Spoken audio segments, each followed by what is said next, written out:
We thought that removing the granite from our peninsula island and replacing it with butcher block would finally give us the kitchen update that we wanted. Then we priced it and nearly fainted. $1,500 for butcher block? Nope. Instead, 2 months of stalling led us to a clearance item for less than $100 that would solve our entire dilemma. This is where the real budget makeover magic happens. Or where our pivot story does. And it starts now.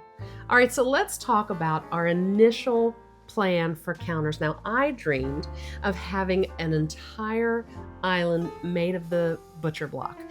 This was going to solve a whole bunch of issues. When we took the wall down, the stove that was there was centered to that wall. Yeah. So when you remove that wall, suddenly you have this long island and this little stove Kinda crammed over to the squished side. over to the Squishy. side. So we thought, well, if we rearrange a couple of cabinets, then we can move the stove over 12 inches and then replace the countertops with butcher block. That would give us an overhang where we would have a bar area for people to sit and chat. Then we would repurpose the existing granite, cut it down, and it would fill in that fridge space. Great idea, right? Yep. Well, that didn't work. We quickly realized moving the stove was not going to be as easy as we thought. We have to relocate the gas line. We have to replace the flooring to fill that spot. It just started to seem like too much stuff to do just to move it over a few inches. Yeah. And not only that, this was a huge budget matter. I went to price butcher block, and the cheapest that I found was $1,500. $1,500 meant that we had to cut it and make the template ourselves. If we would have had them make the template for us, that was like $4,000. No way. So that just was not even in the budget. I mean, that was None of that very was quick. No, that left us with a huge problem because we had already taken down the wall with this initial design plan. So what are we going to do to cover that? And there was no finished edge No. on the granite, so it was going to look pretty unsightly. So somehow we had to fill a 5 or 6 inch gap with something. So what was that going to be? That stalled us for a good few months. While we were waiting, I decided, well, let's go ahead and build the cabinet base for where the fridge used to be. The cabinet build was pretty easy. We had already had a drawer and 2 door fronts from the main island that we had removed. That giant Yes. island. And when we redid the butler's pantry, when we fixed our kitchen 5 years ago, we repurposed the door and the drawer to build that cabinet. Basically, I built a stage and I built a box with 2 sides of 3/4 inch plywood that sat on top of the stage because you're leaving a place for a toe kick, and then put some braces in there, and then basically just built the frame that included the opening of the drawer and the opening for the 2 doors with a little centerpiece in there. And that's really all that was needed. And then we put the drawer in. And how long did we have that drawer without a countertop? It was super easy to reach in. So convenient because you didn't even have to open the drawer to get your tool. You were like, just need that spoon right there. It was perfect. That was a few months. Once we got the countertop on, I was like, oh, I gotta open the drawer now. In the process of building this, maybe we ran to the store to get some screws or something like that. We always check the clearance section. When you are broke, these are the things that you do. And we ended up finding a huge gem that kind of solved our entire dilemma. So we see this piece of butcher block sitting there, and it's less than $100. And we're like, what if we got that, cut it, Yeah. put it where I'm building this cabinet? Then we don't have to repurpose that other piece of granite, because that was going to be difficult too. Cutting a piece of granite and then seaming it together, and oh my gosh, so many steps. Yeah, when we cut the granite to fit in our apron front sink, that was a huge undertaking. And all we were cutting was just a little kind of small tiny bits. lip. Once we found that little piece of butcher block for that price and decided, oh wait, that could look like a built-in butcher block countertop. I initially thought I would cut this thing with my circular saw,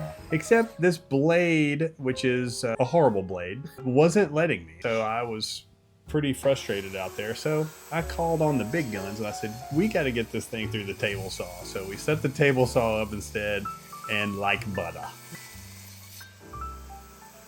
So that was a perfect size for that fridge space. So we cut it and then we stained it. Since that is a current design trend, I felt confident moving forward with that. Well, so it's classic. Yeah, and so we just stained it and put it in place and have been really pleased with it.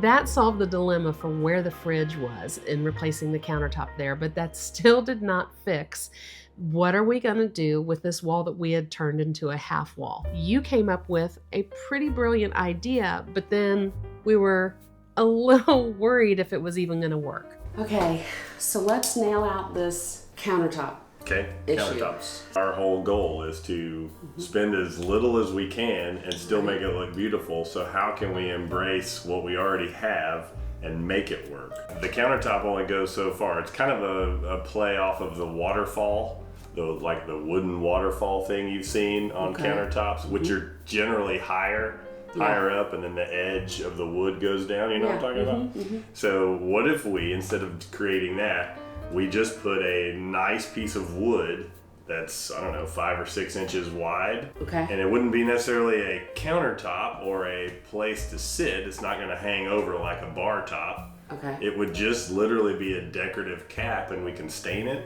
All right, well. We'll see what that looks like. But here's the thing. We've already removed, behind the stove, you have that little piece of granite.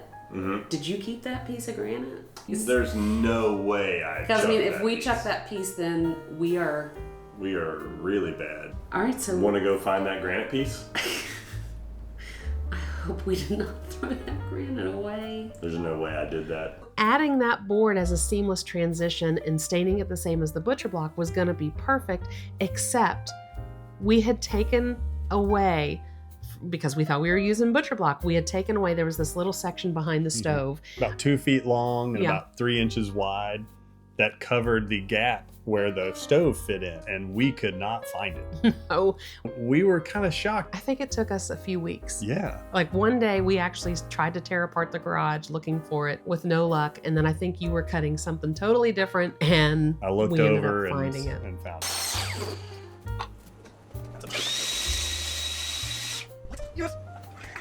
Babe! What? You're not gonna believe this. Look what I found. Are you kidding me?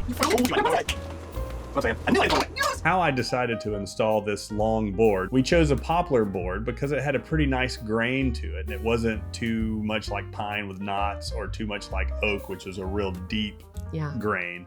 So this was a nice compromise, and it was close to the color of the butcher block. Since we were going to stain it the same, the colors were going to be pretty close. Unfortunately, you can't just, I didn't want to screw into the 2x4 through the board, the nice board that we just stained, because I didn't want holes. And yes, you could fill them and do that kind of stuff, but I just didn't want little dots where the screw holes were. So I had to come up with an idea of how to do this creatively. It came down to, let's glue this thing. So we got some pretty heavy duty construction glue, and we put it all down on that 2x4, but it was kind of not sticking great. It was like, you know, kind of moving around. So we had another brilliant idea of going downstairs to the home gym and stealing all the barbells and dumbbells. And we started sticking the dumbbells all down this board to hold it down. Is that not just pure DIY fashion? Yep. That's the DIY. Did you do it that way? If the person you had hired was doing that, you'd be like, this guy has no clue what he's doing. But in the DIY world, it totally works. It worked great. And so now it's still stuck down. It's not bending or anything like that. So it's great. Yeah. We did notice when we put that board in, it was a pretty straight board. And I always try to pick out the best board I can. Then we kind of discovered the granite was not quite cut square, because it went up against that wall that was there, and you had a piece, a trim piece that covered it. I'm sure the wall wasn't square either. And the wall wasn't square. So yeah, there's a few gaps that we don't love, but it's okay. It worked out.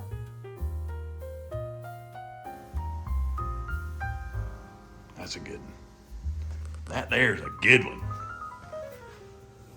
That's the face of a. That's how you make sure you hold your face this way.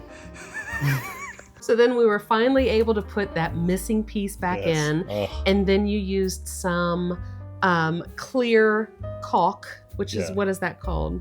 Clear silicone. Caulk.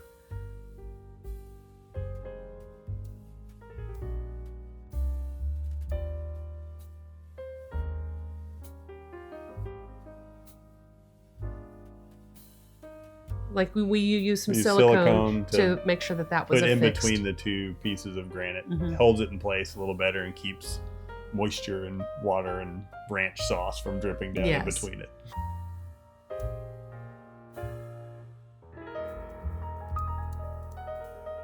And then while we were at it, we went ahead and recaulked around our apron front sink because it had been a while. That's something you can always do to give you a little update. The last thing about the countertops that we definitely want to share with you was a surprise blessing for us. So you remember that bar top that was long and kind of narrow and really high?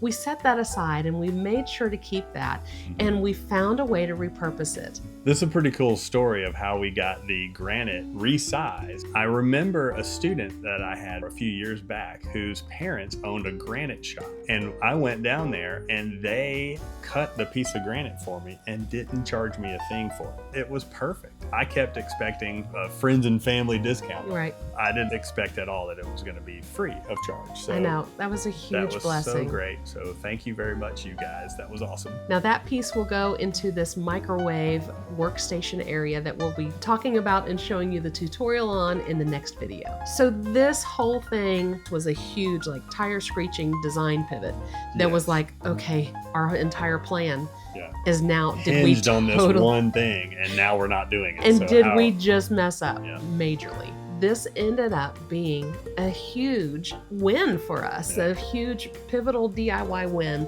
in the process, because we just learned how to redesign and work with what we had. If you've ever paused a project because the price didn't match the dream, well, then you're not alone. Keep walking this reno journey with us. Next time we are tackling that eat-in kitchen area with a lot of neat surprises, some faux leaded windows, a custom microwave area, as well as a workstation that we made from a kitchen table for our pizza making nights. You won't want to miss it. Be sure to hit subscribe so you don't miss the next video coming out very soon.